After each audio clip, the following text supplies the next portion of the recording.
galera, beleza? Como é que vocês estão? Meus amigos, como sempre, muita coisa pra gente falar sobre Brasil, Estados Unidos, Trump, Lula, ministros, tarifaço. E o vídeo de hoje, começamos com a notícia boa, mas boa pra valer. Um futuro muito melhor do que é hoje em termos de liberdade de expressão e enfraquecimento do poder do Estado pra te censurar. A gente já vai começar a falar sobre isso, mas enfim. A turma da Globo trouxe aí umas histórias, a Malu Gaspar, agora de madrugada, dizendo que a ficha caiu. Os poderosos, né? Os que a gente não precisa nominar. Vamos falar sobre isso, vamos falar sobre algumas pressões do setor privado, vamos falar sobre as tentativas do Lula de conseguir algum canal de diálogo, que eu acho que não tá dando muito certo não, com a Casa Branca. Vamos falar também sobre Bolsonaro, liberdade de expressão, a imprensa. O dia de ontem, né? O dia 22 de julho entra pra história. Na verdade, ontem foi dia 23, né? Anteontem. O dia que a imprensa descobriu que existe censura nesse país.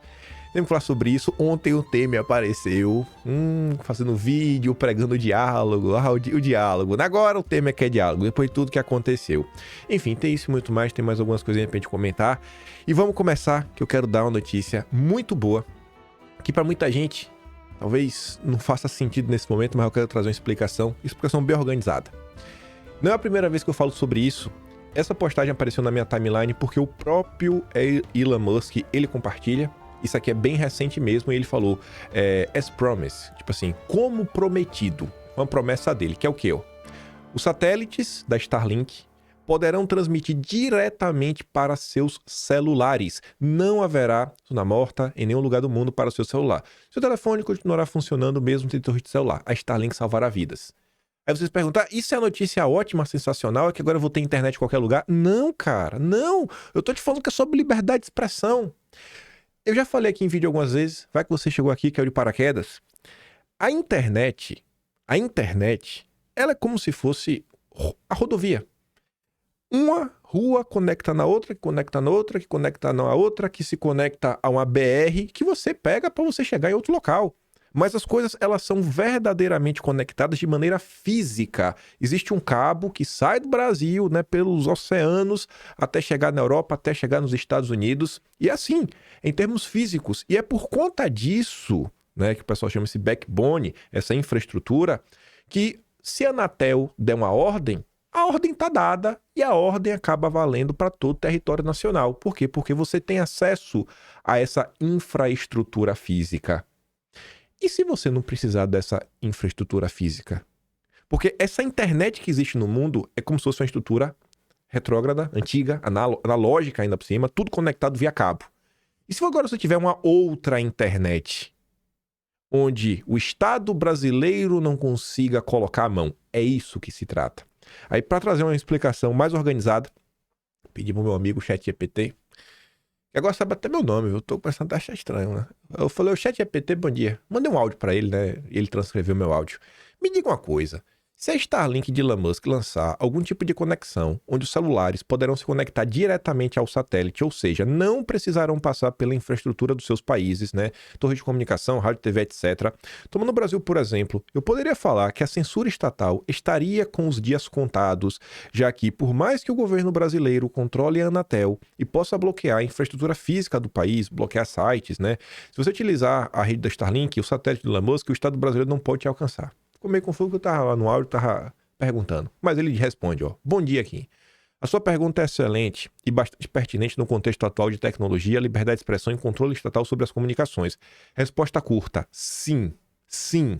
Se os celulares puderem se conectar diretamente a satélites da Starlink, sem depender de torres ou infraestrutura local, isso representaria uma enorme ruptura do controle estatal sobre o acesso à internet.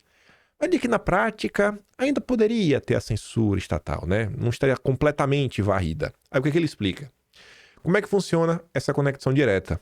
A Starlink e outras empresas, como a AST Mobile, a T-Mobile nos Estados Unidos, já estão testando tecnologias chamadas Direct-to-Cell, que permitem que celulares 4G ou 5G se comuniquem diretamente com satélites, sem precisar de torres de celulares locais.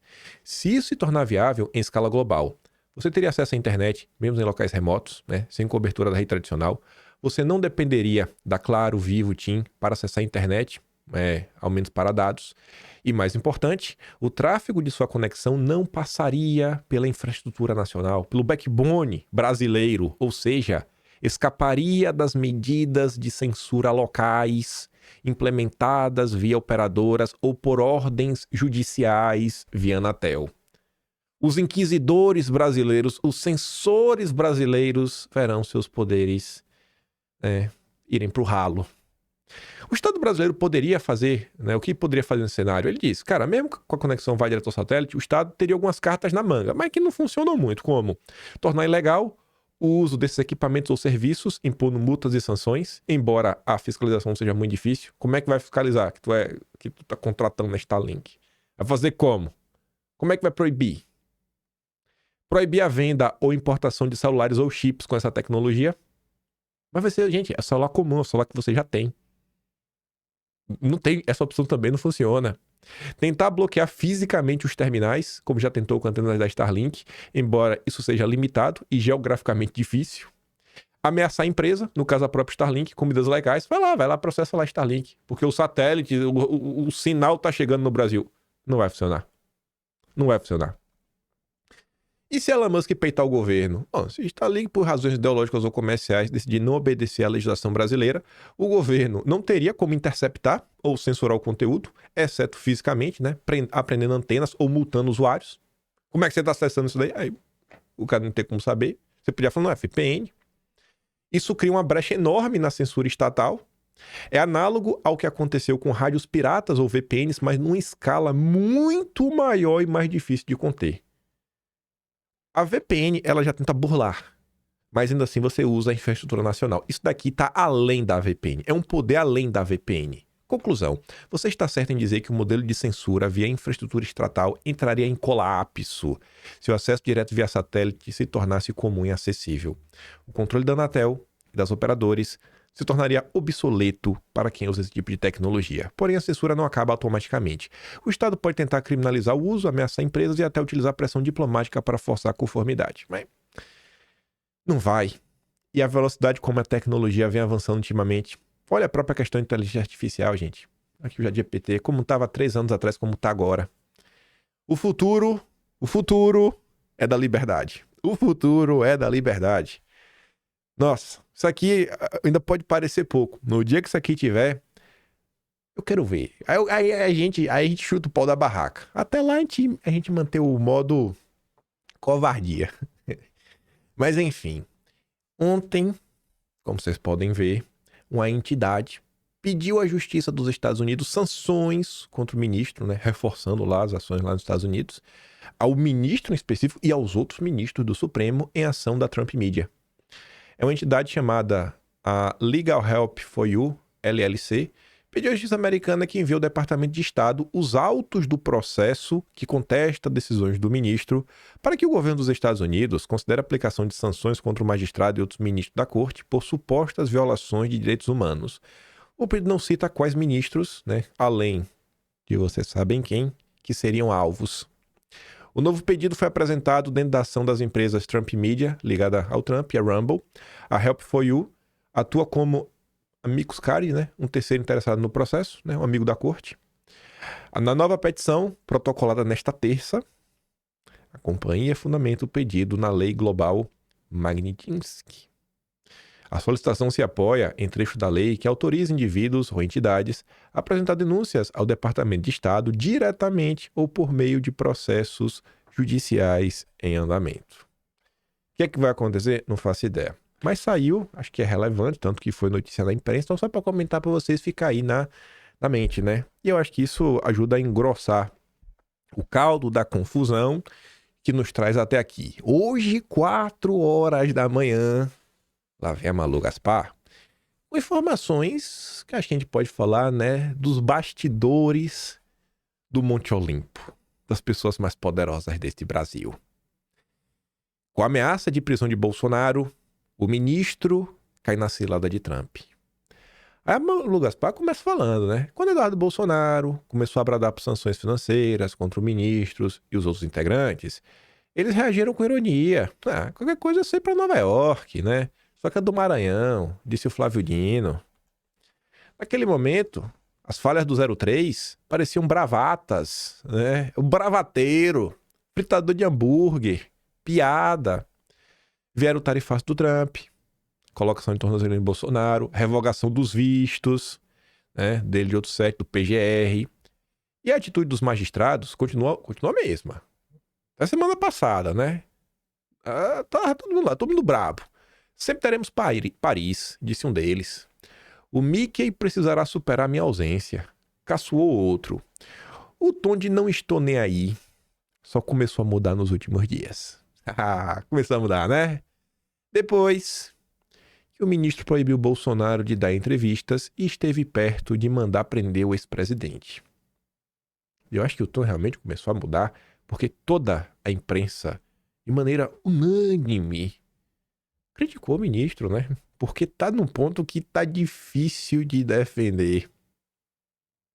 Diante da possibilidade de novas retaliações, né, por parte do governo Trump, os ministros começaram a recomendar prudência e a dizer reservadamente que, embora apoiassem a restrição ao uso de redes sociais, eles não endossavam nenhuma censura.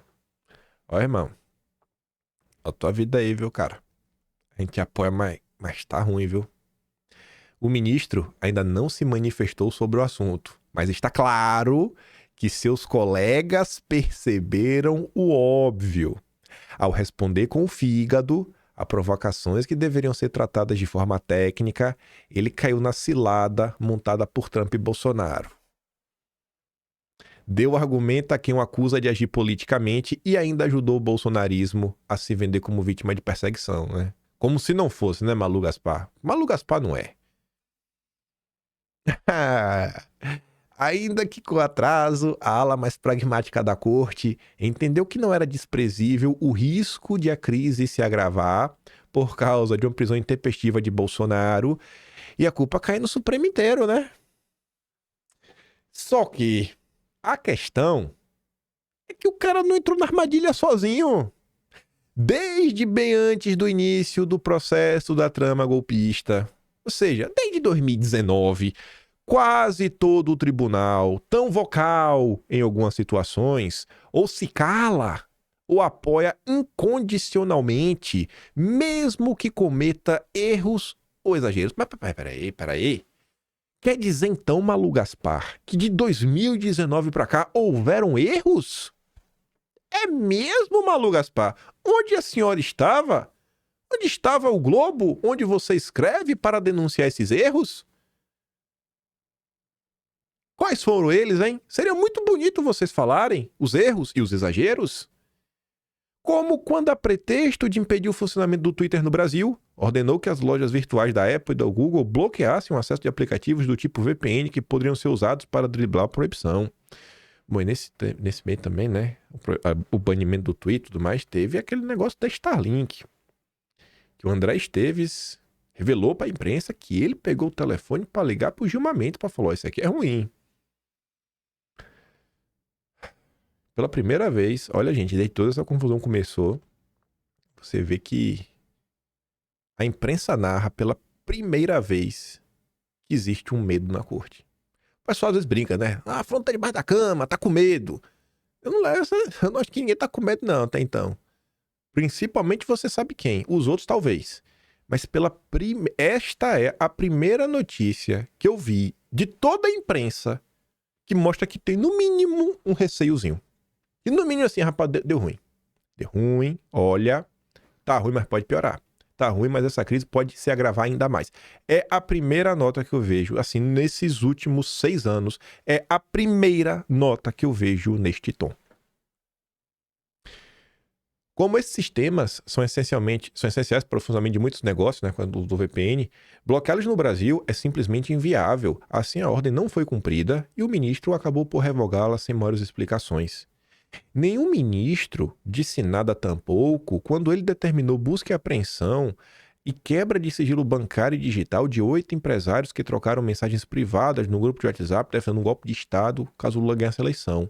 Apesar do tom golpista, as mensagens, tornadas públicas numa reportagem, não tinham nenhuma consequência prática. Reportagem de quem, Malu Gaspar? A do Guilherme Amado, né? Ah, o Guilherme... Eita, o Guilherme Amado...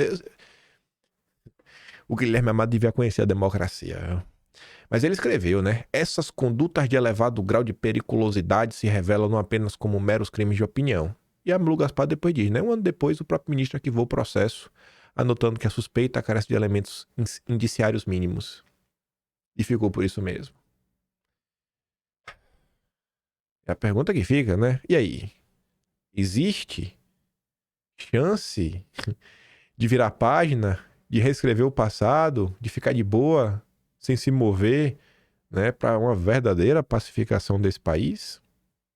Esta é a primeira matéria de toda a imprensa dos últimos 6 anos que aponta de forma clara que, olha, deu ruim. Deu ruim, irmão. Olha o que você está fazendo. Seus colegas da corte estão começando a enxergar o óbvio.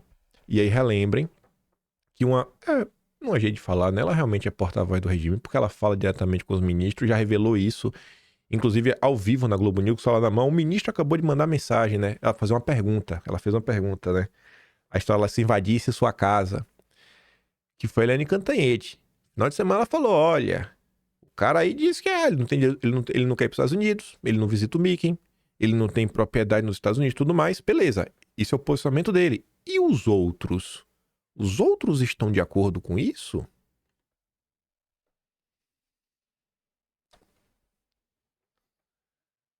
Para relembrar, né?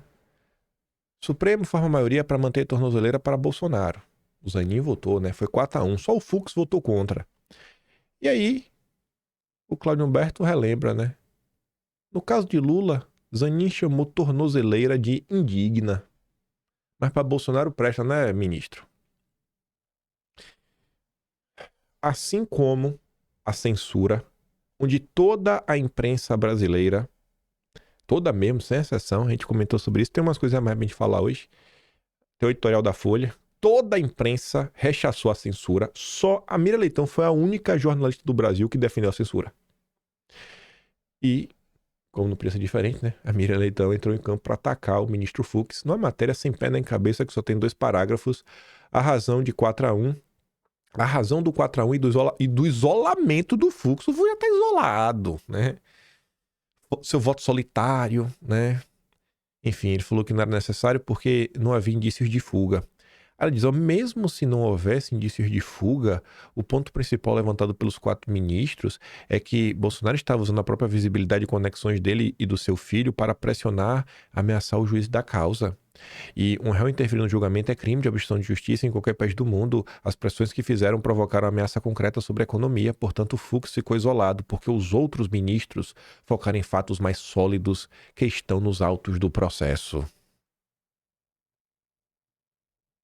Essa é a Mira Leitão. Mas vamos lá. Antes de falar de o clima, né, e os absurdos contra Bolsonaro, da mesma forma aí que acho que a ficha caiu na corte, eu acho que a ficha tá caindo em setores que têm um poder de lobby gigantesco, né? O setor com o maior lobby do Brasil é o setor bancário. Mais disparado.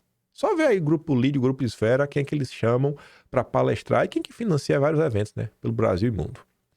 Bancos fazem consulta a escritório de advocacia dos Estados Unidos para avaliar risco de sanções ao Brasil. Sentiu, mas sentiu com força. Aí tá ali, né?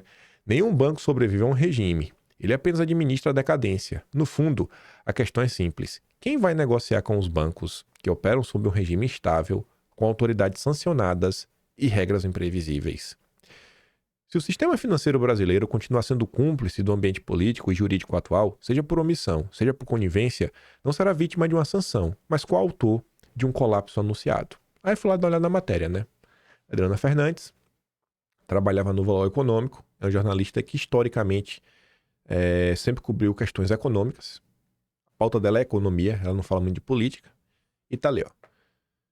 Uma das preocupações que entrou no radar é com o risco de serem adotadas sanções individuais a bancos que operam no Brasil. Também há temor de proibição de relacionamento bancário e de transição dessas empresas com instituições financeiras norte-americanas, como, por exemplo, operações de câmbio. De acordo com pessoas ouvidas pela Folha, que falaram sobre, né, a condição de anonimato. A galera tá com medo de desligarem o Brasil do sistema SWIFT, né? Ah, meu Deus do céu, quem poderia imaginar? 183 entidades empresariais, não são empresas. Quantas empresas participam de cada uma dessas entidades? Aí imagine, ó, quantas empresas tem cada entidade? E quantos funcionários tem cada empresa? Vamos botar assim, vamos botar um número bem humilde. Vamos botar que cada entidade tem 10 empresas, que não é muito. Então a gente está falando de 1.830 empresas. E vamos botar só, sei lá, 100 funcionários. Então a gente falando no mínimo 180 mil empregos. Uba, eu acho que o número está bem humilde, né? Mas tudo bem. Manifesto de Empresários de Santa Catarina diz que Brasil caminha para virar Venezuela. Documento assinado por 183 entidades empresariais cita recentes acontecimentos do país que vem tornando a vida dos cidadãos um verdadeiro inferno. E o Renato diz, né? Não é sobre a economia, é sobre o sistema. Quando 183 entidades empresariais alertam que o Brasil caminha para virar uma Venezuela, estão dizendo com todas as letras que a crise é institucional. Não é econômica, é institucional. Não vou dar play nesse vídeo, porque ele é meio longo, mas a chamada aqui embaixo você consegue ver. Agro prevê perdas de 5,8 bilhões de dólares com tarifaço de Trump. A opinião pública já entendeu que as negociações são políticas e institucionais, não são comerciais. Segundo o Agro, perdeu-se uma janela de oportunidade e é uma espécie de inércia que causará prejuízos bilionários. E o Agro tem um problema que é aquelas janelas, né? Tem um período certo de plantar, tem um período certo de colher, tem um período certo da engorda do boi, o período certo do abate. Não é um negócio que você tem uma maleabilidade gigantesca. Então, tempo realmente é dinheiro nessa situação. E aí? Até quando a classe política fingirá que o problema não é político? Porque os setores técnicos empresariais já perceberam que o problema é político, é institucional. Compra de carne brasileira pelos Estados Unidos despenca 80% em 3 meses. Queda reflete tarifas já aplicadas e ameaça de sobretaxa. O preço do produto subiu para os americanos. Mesmo assim, Trump não vai tirar o pé. Vai se formando furacão, né? E parece que estamos no olho deles. Aí veja duas coisas que dialogam entre si. Essa notícia da Veja e uma nota, assim, não chega a ser uma crônica, é um artigo do Mário Sabino de ontem, assim, encaixa porque ele vai falar sobre isso aqui também. Ações japonesas disparam após acordo comercial com os Estados Unidos. Nossos lindos Faria Limers, que tanto se preocupam com a Bovespa, se os índices estão subindo ou caindo, é chance de vocês, cara. É chance de vocês. Tratado prevê a alíquota de 15% sobre os produtos japoneses que entram nos Estados Unidos. A tarifa, né? Mas a tarifa é menor que os 25%. Teve a queda. Trump enfiou 25%, caiu para 15%. E o Renato diz, ó, a Faria Lima sabe exatamente o que está em jogo. Entendeu as condições dos Estados Unidos na carta de Trump, mas prefere pagar para ver. Finge que o Brasil, né, da Faria Lima, é uma exceção, mesmo com a crise institucional que já corre a liberdade. E olha só, eu acho que o Japão é mais rico que o Brasil, mais desenvolvido que o Brasil, com a indústria mais forte que do Brasil e o mercado financeiro maior do que o do Brasil. E recebeu uma tarifa menor do que a do Brasil. Era 25%. Negociou em 15%. O Brasil, que é um caos, que está com a tarifa de 50%, a maior parte da Faria Lima, os homens que verdadeiramente têm poder, estão calados. Mesmo com a crise institucional que já correu a liberdade, distorce as regras e contamina qualquer plano de longo prazo. E não parece se incomodar em ser cúmplice de uma destruição de valor sem precedentes no curto prazo. Pois bem, o Mário Sabino se rendeu, deu o braço a torcer, leu Alexander Hamilton, né? Entendeu aí a mente do pai fundador, tão importante para estruturar o Estado americano, o pai do protecionismo americano, inclusive citado pela turma da Heritage Foundation, que fez o projeto 2025, que já estava óbvio que até mesmo a Foreign Affairs, uma revista que é tida como um dos porta-vozes do Deep State americano, falavam que o consenso hamiltoniano iria voltar. Parabéns, Mário Sabino, antes tarde do que nunca. E eu espero que os seus colegas da imprensa e o setor financeiro, o setor político, vejam o que você está falando, porque você explicou de forma muito simples E trazendo os detalhes que eu gosto de falar, que é um jornalista, que bloco ele tá alinhado. E tá ali, ó. Trump põe o Brasil no seu lugar. O de cãozinho que ladra sem morder. Uma manchete provocativa, mas para um trecho bem lógico e pé no chão. É preciso admitir que até o momento as previsões catastróficas se revelaram erradas. O protecionismo de Trump não feriu gravemente a economia dos Estados Unidos. Veja o que diz o Wall Street Journal, inimigo figadal das tarifas do Trump. O Wall Street é 100% liberal, irmão. 100%. Odeia o Trump. Assim, é tipo a Globo falando de Bolsonaro. Aspas. Quando o presidente Trump impôs tarifas às nações de todo mundo na primavera passada, muitos economistas temiam que o aumento dos preços e os cortes das despesas poderiam paralisar a economia. A confiança dos consumidores caiu, o índice acionário do S&P 500 desceu 19% entre fevereiro e abril, o mundo prendeu a respiração esperando o colapso, mas isso não aconteceu. Isso não aconteceu. Hoje, as empresas e consumidores estão reencontrando a segurança, crescem as provas de que aqueles que haviam freado o consumo recomeçaram a gastar, o mercado acionário está atingindo níveis recordes, o índice de confiança dos consumidores, que era o mais baixo dos últimos 3 anos, voltou a subir, as vendas no varejo superaram as previsões dos economistas e a inflação galopante não se concretizou, ao menos por hora. Nossa, né? Parece que existe um mundo para além do consenso liberal. Obrigado, Trump. Trump tá demolindo os consensos. Não é opinião, é constatação. O governo Trump é um sucesso econômico. E não adianta o Brasil achar que, com esse êxito, ele amolecerá conosco sem que tenhamos de nos dobrar à força dos Estados Unidos. Existe mesmo método na loucura do Trump. Relatório das manufaturas. Esse livro tem, ó, 142 páginas. E a letra é grande. Tu lê isso aqui numa tarde. Leia este livro. Leia. Entenda. Depois de ameaçar os diferentes países com tarifas gigantescas, Trump vem obtendo ótimos acordos para os Estados Unidos. E as partes opostas estão aliviadas por terem de pagar a mais do que pagavam, mas muito menos do que estariam obrigados a fazer se não houvesse entendimento e quisessem continuar a usufruir do mercado americano. É o caso do Japão, que fechou ontem um acordo com os Estados Unidos que reduziu de 25% para 15%. Além disso, o Japão se comprometeu a investir 550 bilhões de dólares nos Estados Unidos e será formada uma joint venture para explorar gás natural no Alasca. A turma aí que fala tanto o investidor estrangeiro, isso é investidor estrangeiro, é realmente enfiar dinheiro no país para construir alguma coisa real e ainda em parceria com os americanos. Mas no Brasil, né? No Brasil, o investidor internacional no Brasil, ele compra título da dívida, né? Esse é o investidor internacional, ele compra títulos da dívida. É aquela coisa que na primeira crise o dinheiro vai embora. Por quê? Porque ele não investiu em nada. Gente, quando o teu dinheiro vai embora rápido, você não é investidor, você é especulador.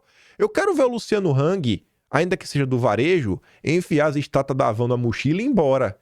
Eu quero ver a Gerdau meter uma caldeira em cima de um trator e levar embora. Não leva! Tá ali. Isso é investir. Parabéns, Trump. Tu é brabo, parceiro. Tu é o brabo. A União Europeia examina um acordo entre japoneses e americanos para tentar seguir na mesma direção e dar um final feliz ao impasse com seu maior parceiro comercial. Enquanto isso, o governo brasileiro continua sem interlocução com a Casa Branca para negociar o tarifaço doido de 50%. Que o do Brasil é o mais alto de todos. Por quê? Vão negar até quando o fator Bolsonaro, hein? O descaso do Brasil, com o Brasil, né, dá menos medida da importância que Trump dá ao aliado Jair Bolsonaro do que a dimensão da nossa desimportância econômica e política conquistada duras penas ao longo de 500 anos de história. Não, os Estados Unidos não entrarão em decadência irreversível porque o café e o suco de laranja ficarão mais caros para os seus cidadãos. Depois das provocações de Lula com BRICS, o presidente americano colocou o Brasil no seu devido lugar. Ter princípio de realidade não quer dizer sofrer de complexo de vira-lata. É aceitar apenas que chamam um cãozinho que ladra, mas não morde. E esse cãozinho tem que entender que tem uma crise institucional, política, diante de si para resolver. Estados Unidos mantém silêncio e governo Lula teme início do tarifaço em agosto. Aí, olha a sequência. Um diálogo interditado por Trump, autoridades tentam contratos extraoficiais. Isso é uma matéria sensacional na Folha, para vocês verem se os contatos extraoficiais vão funcionar. Brasil propõe suspender tarifas a setores sensíveis, pede adiamento da taxação. Lula liga para o presidente do México em momento de incerteza. Eduardo Bolsonaro e Figueiredo atuam contra senadores que buscam acordo nos Estados Unidos, querendo taxar o seu Pix. Tabata Amaral faz isso sobre risco de medida do Trump. Ninguém vai taxar o Pix, mentirosa. Não nos interessa ter briga com os Estados Unidos, diz Jacques Wagner do PT. E aí o Paulo Figueiredo coloca nas fases do luto: negação, raiva, barganha, depressão e aceitação. Qual é que o Lula tá, né? Uma espécie de depressão, né? Antes da aceitação. Mas acho que é depressão, porque aceitar é na hora que aceitar realmente resolver o problema. Lula aceitaria ligar para Trump, mas exige que conversa fique restrita a questões comerciais. Até quando vão negar que é uma crise política, institucional. Vou pular essa segunda, né? Lula conversa com o presidente do México sobre tarifaço. A Globo já comentou ali atrás. Parece que a jabuticaba azedou. E essa aqui, né? Equipe de Haddad procurou o tesouro. Calma que a gente vai falar sobre essa em detalhes. Governo, empresários e senadores preparam a última cartada. A última. Eita, é tudo ou nada. Vai dar Lula. Gente, é tão simples. Soltem as vítimas. Soltem as vítimas, sabe? Ai. Como é pra hostage em inglês? Como é o nome quando você sequestra alguém, né? Enfim, tiro do cativeiro. Ações incluem manifestação da US Chamber, anúncio de 7 bilhões de dólares em investimento brasileiro nos Estados Unidos e reunião com o senador americano que quer esmagar o Brasil. O Japão enfiou 550. Vai oferecer 7. O Japão, a tarifa era de 25, caiu pra 15. E vai enfiar 550. A do Brasil, que é 50, que de todos os outros países, a imprensa brasileira foi o único país que o Trump falou umas 3 vezes publicamente. Na carta, ele começa a primeira linha falando de Bolsonaro. Não, mas o Brasil vai mudar. Vai. Brasil reclama de tarifaço de Trump no OMC. Meu Deus. A OMC vai fazer o quê? Vai fazer o quê? O pessoal lá do projeto 2025, que é a base do Trump, falou: a gente tem que sair do OMC. Vocês estão dando motivos para os conservadores americanos mostrarem assim, é por isso que a gente tem que sair do OMC. A gente não vai seguir ordem de porcaria nenhuma, irmão. Sabe, essa ordem liberal, né, ali no pós-guerra, no pós-45, ruiu, acabou, chora do banho, liga lá pro Armínio Fraga e pede pra ele, né, um colo amigo. Aí vem o Valdo. E aqui você sabe que é verdade, né? Porque aqui é mais confiável que a SECOM do Lula. É a SECOM extraoficial que é mais oficial do que a SECOM.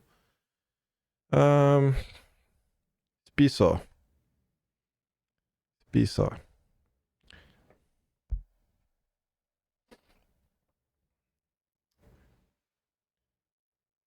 Baixa aí, rapaz, esse vídeo. Tá baixando. Agora vai. Ontem o presidente... Ah, bom. Começou e pausou. Vai. Vá, meu filho. A gente recebeu ali alguns governadores, aliados, políticos ali, e nessas conversas ele falou: olha, infelizmente até agora você não tem nenhum canal aberto diretamente com a alta cúpula do governo dos Estados Unidos. E Lula disse que não tem nenhuma demonstração de vontade política da parte de Trump, dos seus assessores, para que essa negociação seja feita.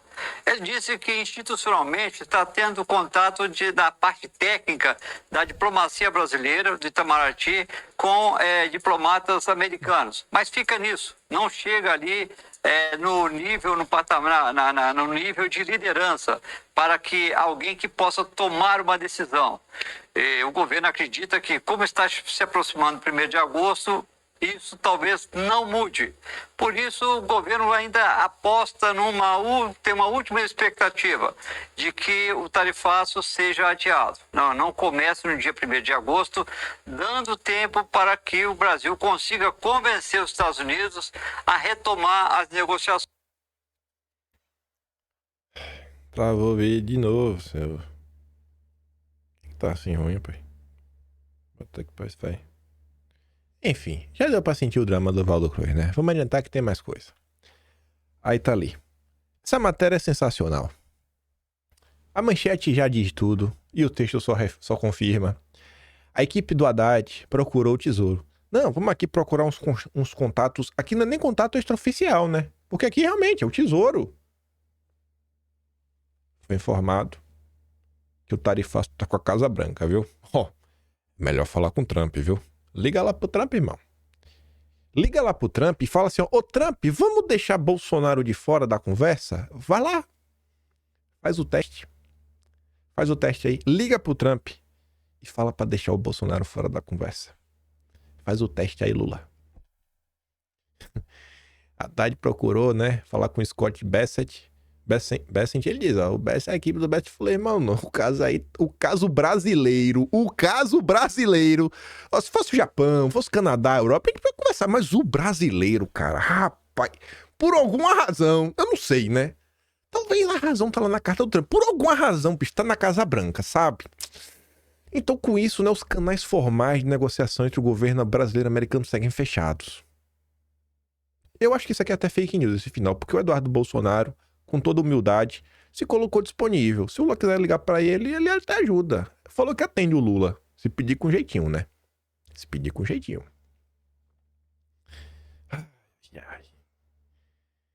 Falta de interlocutor mostra a fragilidade de comissão dos Estados Unidos. Qual comissão? A dos senadores oportunistas, que tá aí a Tereza Cristina, astronauta.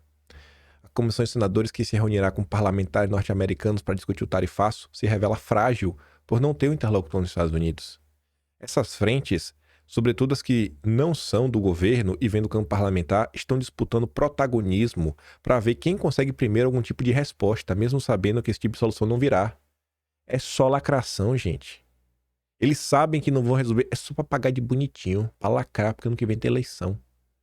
Não tem nenhuma preocupação em resolver o problema, porque eles sabem que não vai resolver por aí. Essa é a Tereza Cristina, esse é o astronauta.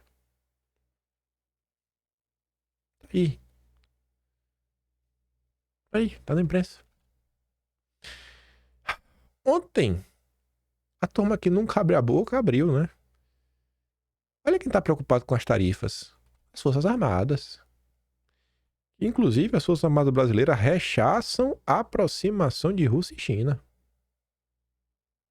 Olha lá, a turma quer ser amiga dos Estados Unidos, viu? É mesmo, é? É mesmo. Até o Thomas Paiva... Até o Gonçalves Dias. Será que o Gonçalves Dias também pensa isso? E aí, falando das forças, né? Aí lá vem o Mourão, com toda a sua falta de energia. Aí o Mafinha diz, né? Quando até Mourão tá falando impeachment, é porque a coisa tá feia. Uma coisa realmente tá feia, Mafinha. A madrugada de hoje começa com a primeira matéria em 6 anos. A Malu Gaspar falando que a ficha caiu.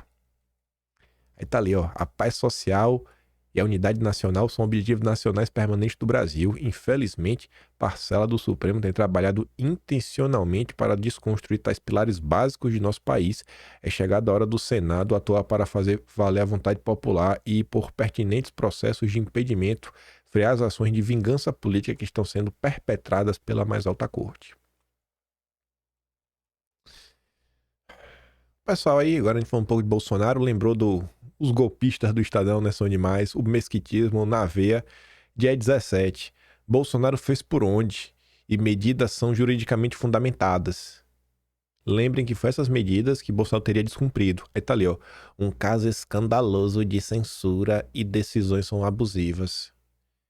O que aconteceu? Bom, são 9 pessoas que escrevem, né, os editoriais do Estadão. Então sempre que tem uma coisa contra Bolsonaro, tem 2 nomes lá que é quem senta a porrada. Ah, meu Deus, é muita hipocrisia, viu? Ontem a gente tinha comentado sobre o editorial da Globo, o editorial do Estadão E aí tem o editorial da Folha. Os 3 maiores jornais impressos do Brasil. Só Trumps e Bolsonaros lucram com a força bruta.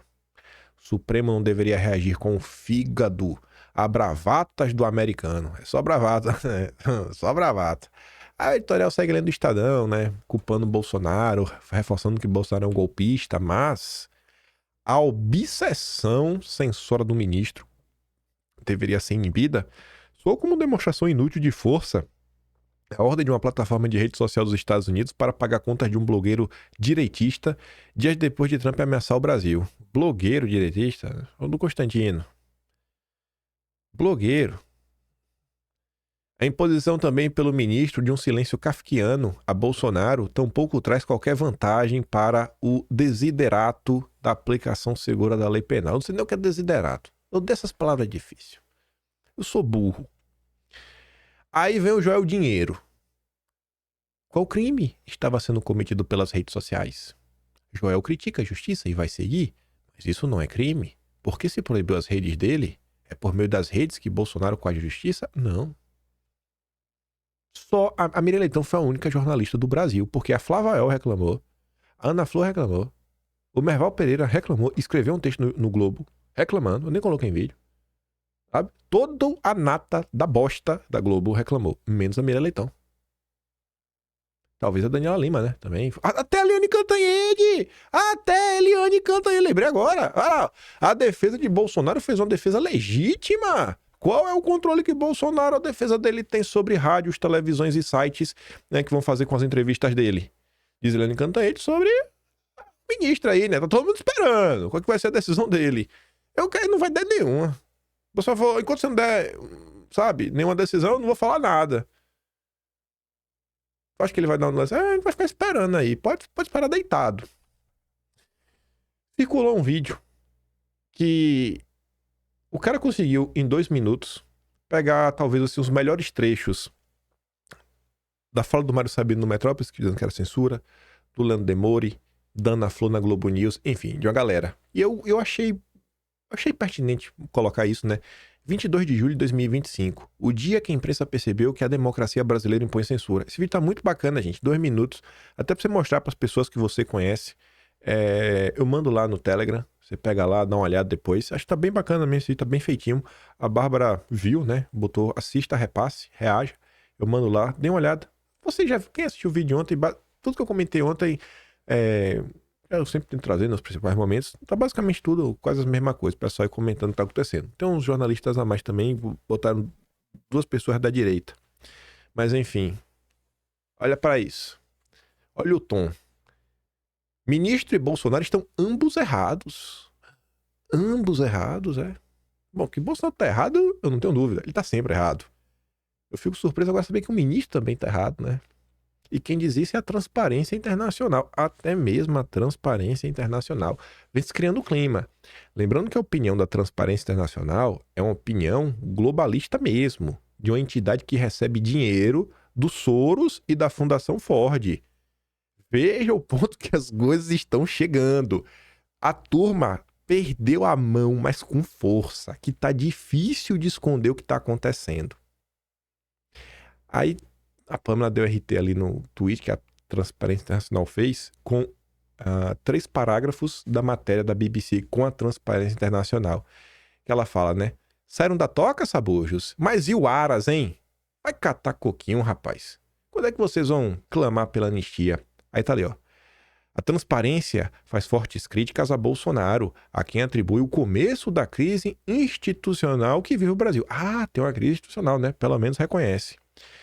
Ironicamente, esse processo foi iniciado pelo próprio Bolsonaro, ao corroer os mecanismos de freios e contrapesos da democracia brasileira. Como é que Bolsonaro fez isso? Aí tá ali, ó. Um dos episódios mais emblemáticos foi a nomeação de um PGR completamente vassalo, que neutralizou a atuação independente do Ministério Público e garantiu impunidade ao então presidente Bolsonaro. Augusto Aras. Cara, o livro de história, gente, não pode deixar passar, sabe? O Aras, ele tem que receber alguma homenagem. Esse cara foi muito fora da curva. Olhem tudo que aconteceu depois que o Aras saiu. Lembrem que a própria corte esperou a mudança do Paulo Gonet para começar a avançar com a trama golpista.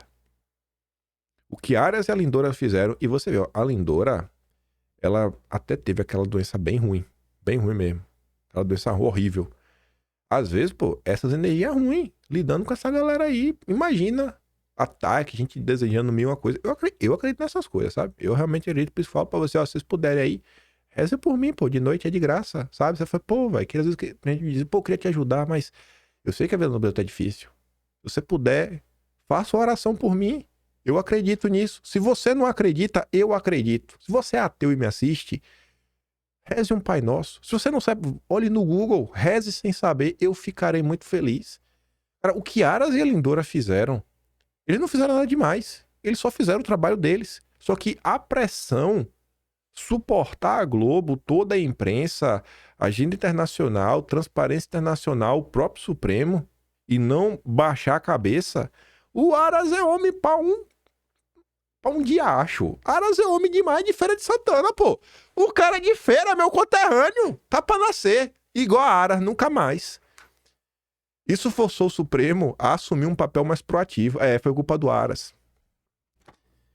A direita devia fazer uma autocrítica nessa questão do Aras. Devia fazer, né? A gritaria, meu Aras.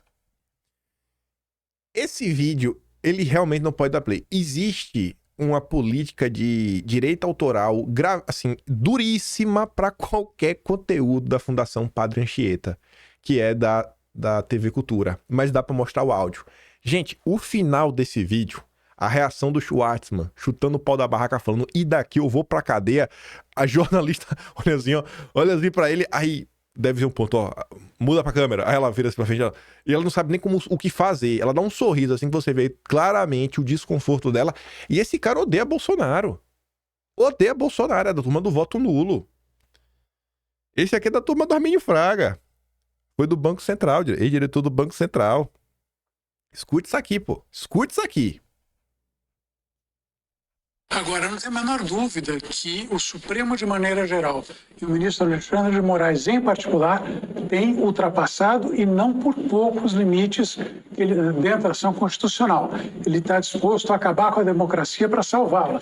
Para mim, é uma contradição em termos. Quer dizer, em particular, essa última, né, no que diz respeito às entrevistas do Bolsonaro, é de uma ilegalidade atroz. Existe um editorial hoje no estado de São Paulo exatamente explorando isso.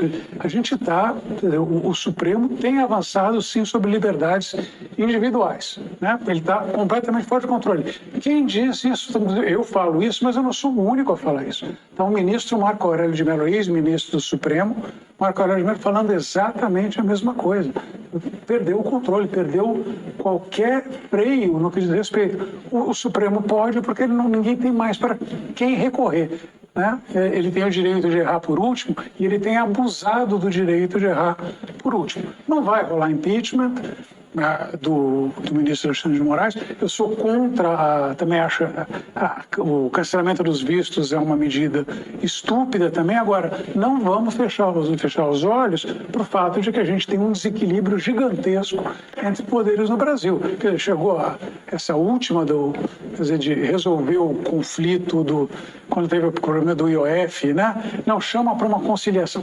Não existe essa figura na Constituição brasileira. Quer dizer, não tem como o ministro do Supremo, nem você aqui, vamos tentar fazer um acordo. Ou você decide ou não decide. Depois foi lá e decidiu. Como 80%, 90% dos casos, tem decidido em favor do Executivo, que também está meio esquisito, porque são decisões monocráticas. É verdade que liminares, mas decisão monocrática que vai ter uma repercussão na sociedade como um todo. E, em particular, aí já era uma decisão, inclusive, que retroagiu o efeito do imposto. Até a Receita Federal, que não é conhecida exatamente pelo bom senso, falou, não, retroativo, não vamos começar daqui para frente, senão vai dar um problema. Então, o Supremo perdeu o freio completamente. Temos 11 cabeças pensando, cada uma para um lado, e a sociedade atônita observando isso. E daqui eu vou para cadeia. E daqui eu vou pra cadeia. Que coisa, né? Vai pra cadeia, fio. Tá demais, né, Schwartzman? Viu que passou do ponto, né? Olha, eu nunca vi o Brasil do jeito que ele tá agora, viu? Eu nunca vi o Brasil do jeito que ele tá agora. Dá até dizer, né? O Brasil é o único país do mundo que está respondendo tarifas com censura, prisão, congelamento de contas bancárias, e nada disso veio pelas mãos de Lula. Veio pela mão de quem, hein? Aqui, esse momento aqui, rapaz, tem que passar no Fantástico. Lembra antigamente quando tinha o Padre Quevedo? Exorcismo ao vivo no Metrópolis. Fiquei até com pena depois do Desamarrais, que ela vem tentando, sabe, fazer um jornalismo um pouquinho melhor. Foi exorcizada pelo Silas Malafaia, sabe? Escute isso aqui. Pastor, durante os 4 anos do governo Bolsonaro, ele fez críticas muito contundentes aos ministros do Supremo Tribunal Federal e ao Congresso. E os termos usados pelo Bolsonaro durante esses 4 anos, que foram incitando as pessoas a se revoltarem contra os outros poderes, foram totalmente repetidos ali por aquelas pessoas que estavam na porta dos quartéis e que também invadiram os 3 poderes. Não dá para dizer que o Bolsonaro não influenciou na atitude das pessoas. Você vai me desculpar, então Lula é responsável pelo quebra-quebra em 2006. Lula, então, é responsável em 2014, que tentaram invadir o STF, 30 policiais feridos e 8 em estado grave, porque Lula falava contra a STF e a esquerda. Então Lula é responsável do que aconteceu em 2017, onde a esquerda tacou terror em Brasília, tacaram fogo no Ministério da Agricultura. Quem foi preso? 2014, 30 policiais feridos, 8 em estado grave e manifestantes feridos. Quem foi preso? E eu te pergunto, quem foi ferido na manifestação? Gente, por favor, do dia 8, quer transformar a baderna em golpe? Existe uma coisa, não existe golpe contra patrimônio, golpe é contra o mandatário. Lula estava livre e solto, quem tentou matar, quem foi atrás de Lula, isso é papo, isso é conversa fiada. E outra, é liberdade de expressão, seja do presidente, do brasileiro mais humilde, se expressar.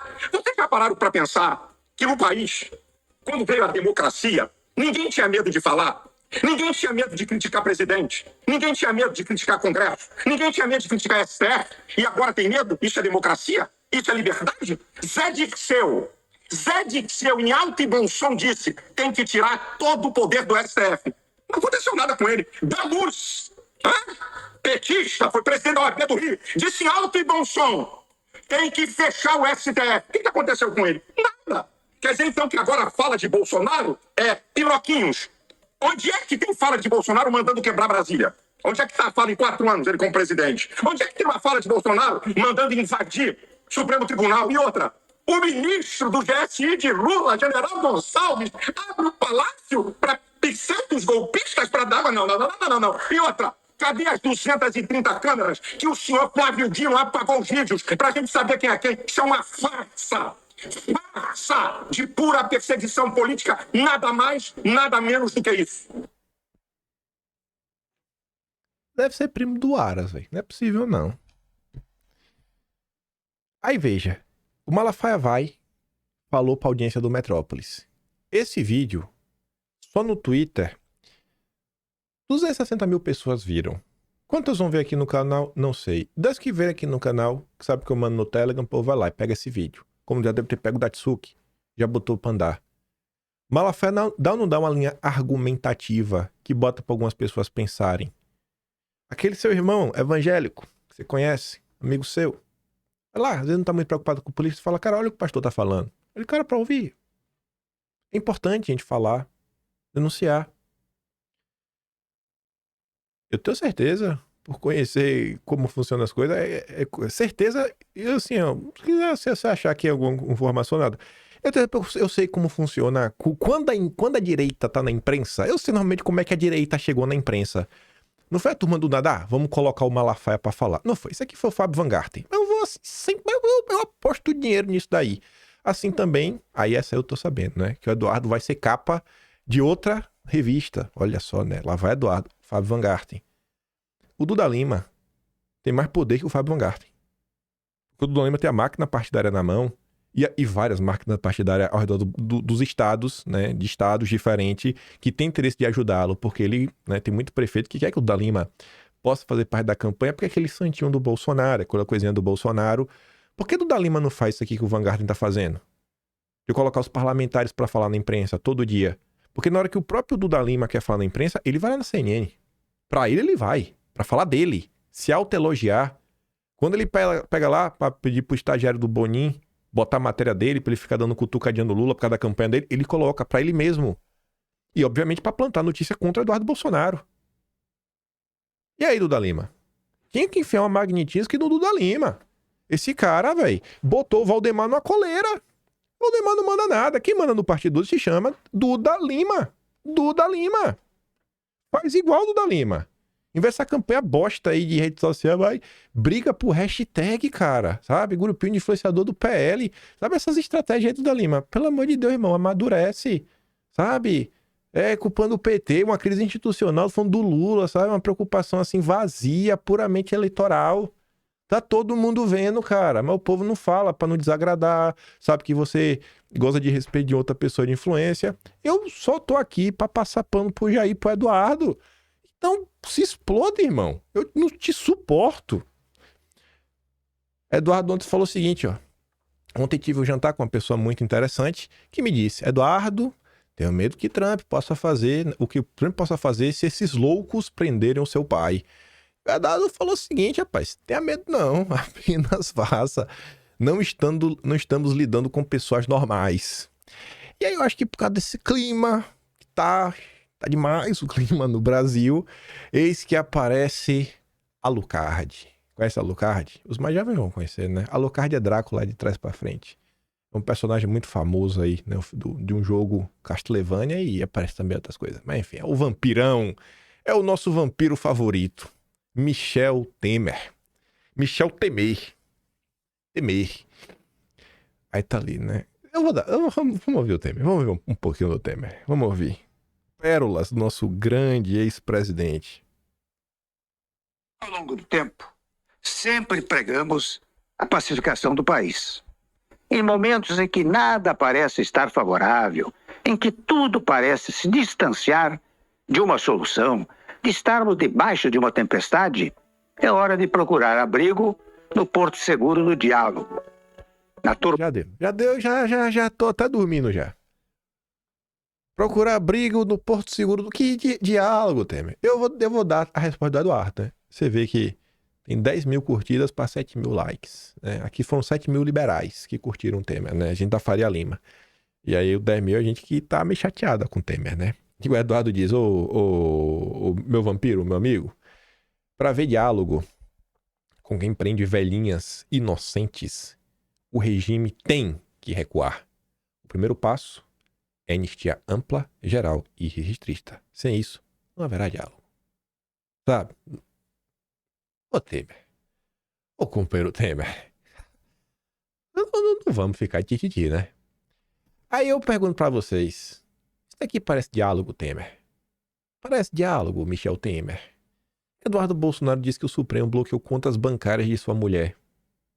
O que ela fez, pô? Só porque é a mulher do cara? Então vocês estão falando que pode punir a mulher por conta do marido, né? Depois não reclama. Depois, né? Porque os caras estão falando, né, da questão da Magnitsky, que é tipo isso, né? Que vocês estão validando o argumento da extrema-direita. O ex-porta-voz da Dilma, ex-assessor do Palocci, né, o Thomas Trauman, disse que é quase zero a chance do governo americano aplicar Magnitsky. O Paulo Figueiredo disse, guardem o print. O Paulo Figueiredo tá convicto que vai vir, viu? Cedo ou tarde. Mota e Alcolumbre entram no radar de Trump para possíveis sanções.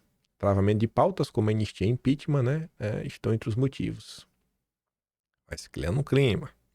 Vai se criando um clima no Brasil. Aí tu vai olhar pra esquerda. Falando rapidinho, que ela do apoio, né? A reação da esquerda à pressão de Bolsonaro e Trump sobre o Supremo. Nessa quarta, 23, logo pela manhã, os 7 partidos mais alinhados a Lula divulgaram a nota em defesa dos 8 ministros do Supremo. Quem poderia imaginar, né? A esquerda está ao lado do Supremo. PT, PSOL, PSB, PDT, PCdoB, PV e Cidadania. Lula estará em São Paulo, mas não vai à manifestação da USP. Quem é que vai estar lá? OAB de São Paulo, falaremos disso já já. Vladimir Herzog, né? Comissão Arnes, Comissão Arnes que tá, né, no ovo da serpente ainda das relações do Brasil com Biden e a CIA. A BI, UNE, SBPC, prerrogativa vai estar lá, estou surpreso. Agora, é isso aqui, na OAB de São Paulo vai estar lá. Deixa eu abrir aqui uma página qualquer de internet. BSP.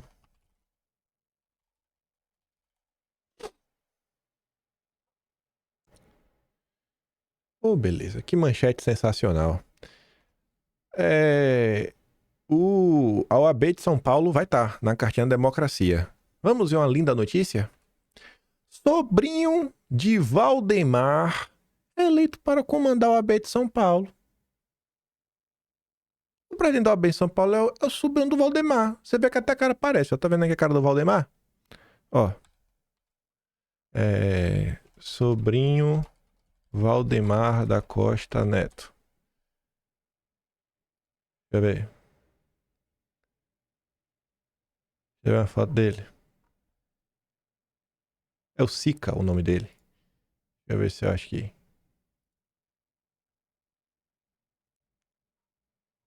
Essa foi só assim a foto do Valdemar. É Leonardo Sica, eu acho o nome dele. Deixa eu ver. Ó. Leonardo Sica. É ele mesmo, pronto. Aqui, ó. Pronto. Ó. Aqui é a cara do Valdemar. Olha a cara do subindo do Valdemar. Não é a cara? É a cara, pai. Você vê, ó. Isso parece demais. Olha lá. Ah.